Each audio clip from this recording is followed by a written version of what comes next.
Ano nga ba ang buhay na isang mangingisda? Hayaan niyong ikwento ko sa inyo ang naranasan ko. Simulan natin sa paglalakad ng mahigit kalahating oras. Habang naglalakad kami, ay napansin ko itong napakagandang niyugan na siyang nagsisilbing lilim sa mainit na sikat ng araw.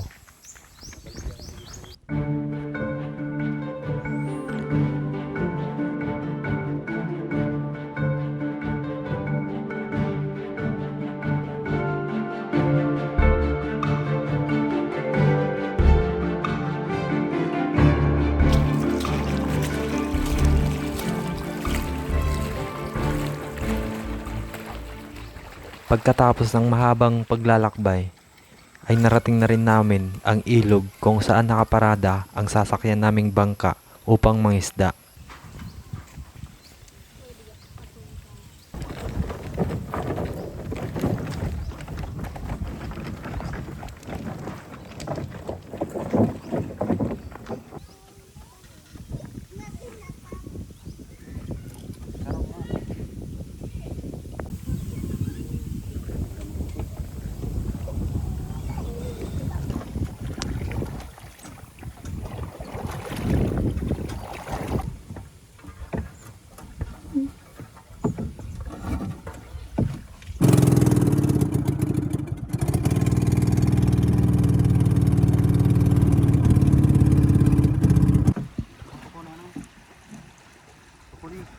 Dahil low tide ngayon, ay kailangan namin itulak ang bangka para makaahon kami.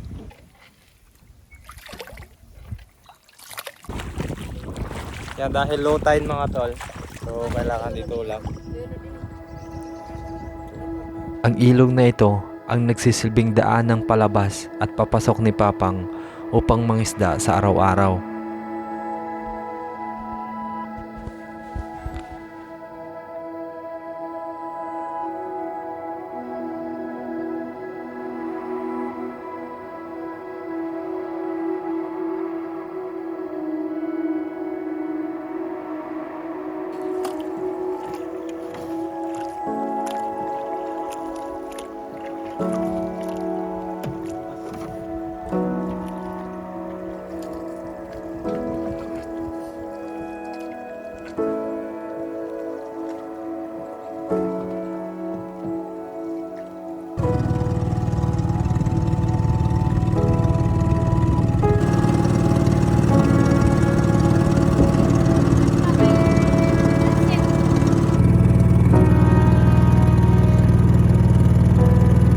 Mga ilang minuto rin ang kailangan naming dahiin para marating namin ang Sitio Sabang kung saan kami magpapalipas ng gabi.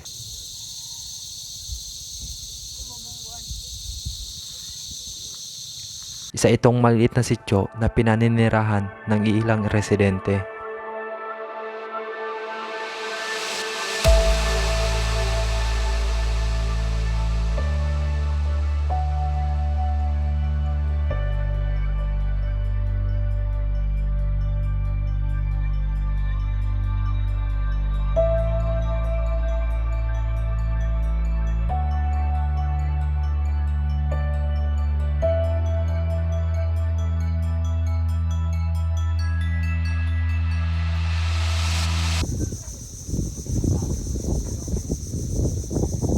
Yan so dito kami mamaya matulog mga tol. Tapos yung buwan no.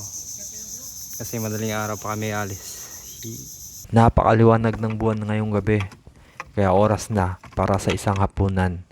3 pirasong tuyo at maliit na kanin ang aming pinagsaluhan. Pa. Naglabas ako basubas sa binganan kapaligan wa ipadi. Nagagi ako di. Pagkatapos namin kumain, ay inayos kaagad nila yung lambat para nakahanda na para mamayang gabi.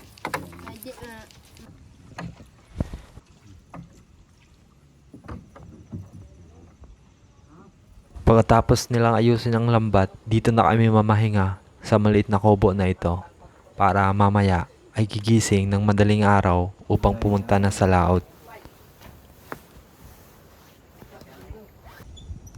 Kahit malakas ang alon dahil sa habagat ay sinubukan pa rin naming mangisda. Nabuktot ni nada pango no? Ano ini siya na isla da? Nandito na kayo mga tol. Good morning. Yan o. Sigar na rin yung araw o. Wow, ganda. Buhay, may isda. Yung malakas yung alon pero dito ako pumunta sa part na ano. Hindi masyado. Yan o. Let's go. Kailangan ng dalawang tao ang trabahong ito, isang taga-sagwan at isang taga-baba ng lambat.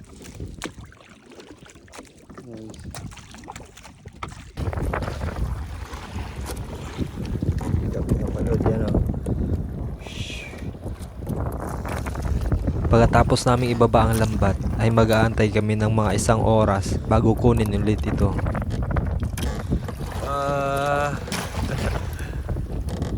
Yan na mga tol. Tapos na area.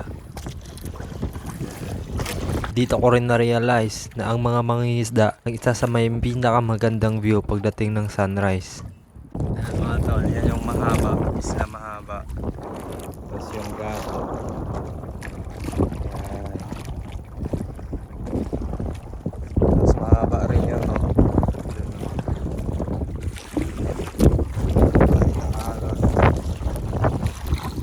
Hindi naman pa pinakalayo mo na gid na ano. Nariyahan. Na may gato. Oras na para kunin ang lambat. May halong kaba at excitement ang nararamdaman ng isang mangingisda kung merong bang huli o wala.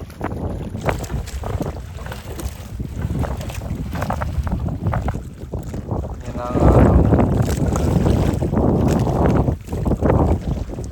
Gada daw. Yun na daw pang yan.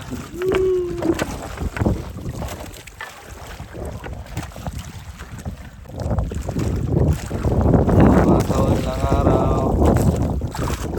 Yan.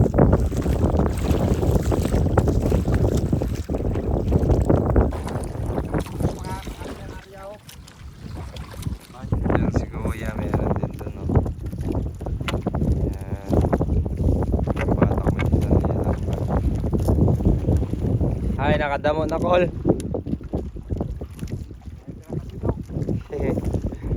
Kayihon na gidya.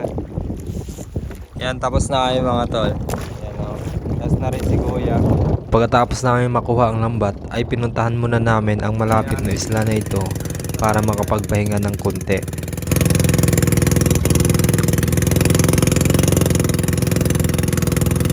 Nandito na kayo mga tol. Tara. Nabuktot. Yan, o.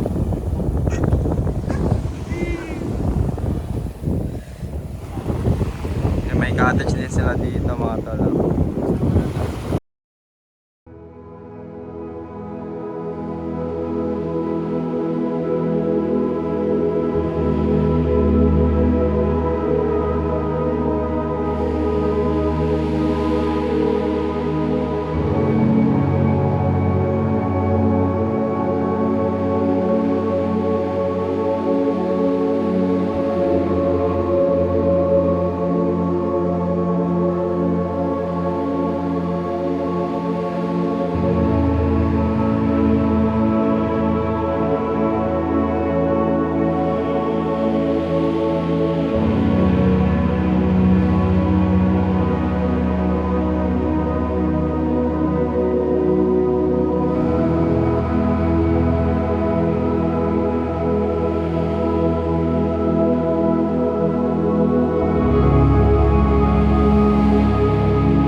Yan mga tol, nag-stop over muna kami dito.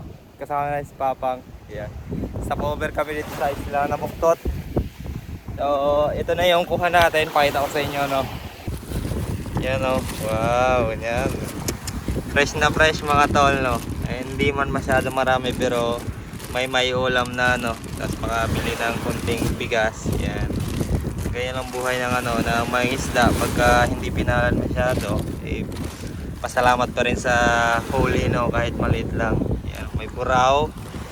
Yan, may bagudlong. Tapos putian ang tawag sa Nisamon. Then ito, may parang maliit na lapu-lapo. So, yan. Pwede na. Magbibenta muna kami ng ano, mga 1 kilo siguro dito. Sa may-ari ng isla na to.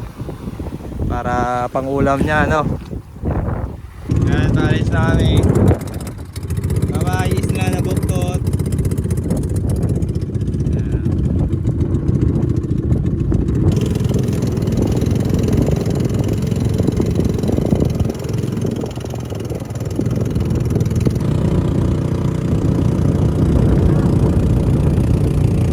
At yun na nga, kailangan na naming umuwi para ibenta ang nahuli naming isda.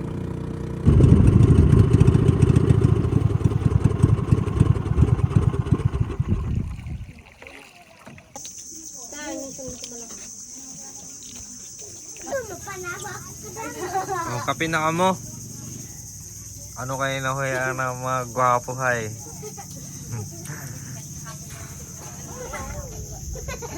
Babay na ka mo, babay. Yan, paalis na kayo mga tol. Dumawa lang dito si Papang.